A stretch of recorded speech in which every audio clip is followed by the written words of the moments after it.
Morning, my name is Vega and welcome back to the Kingdom Mel channel, ang channel na walang paligoy-ligoy para kraka na. So for today's video ay meron na naman tayong isang product na i-review at ang product na yan ay walang iba kundi itong Cetaphil Daily Facial Cleanser. By the way, ang cleanser na ito ay bigay lang sa akin ng auntie ko from US at saka nakalagay dito sa kanyang packaging ang kanyang price tag, which is $13. Maybe it would be around 700 plus pesos if i-convert natin siya sa ating Philippine peso.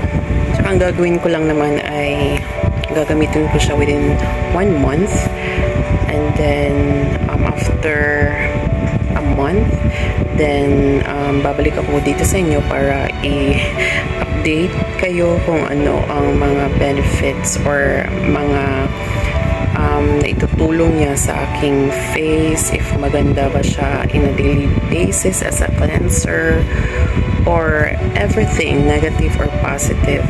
I am going to share it with you when I come back. So see you on my next video clip.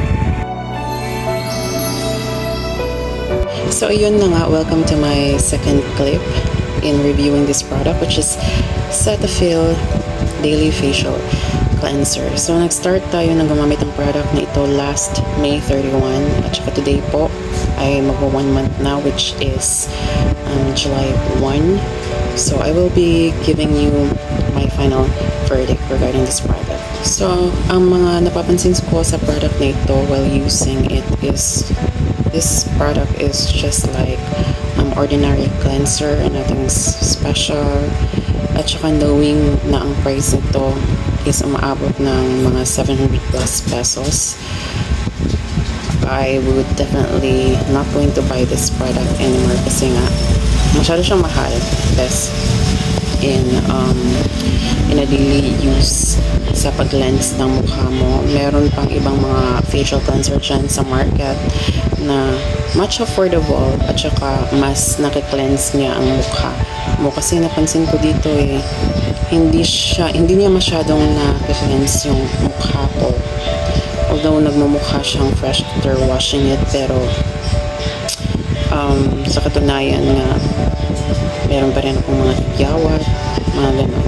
Siguro after na maubos ko ang product na ito, ay babalik po ako sa paggamit ng facial foam or facial wash ng iWhite Korea kasi mas nagustuhan ko yun in a daily usage na sa pag-wash ng face ko.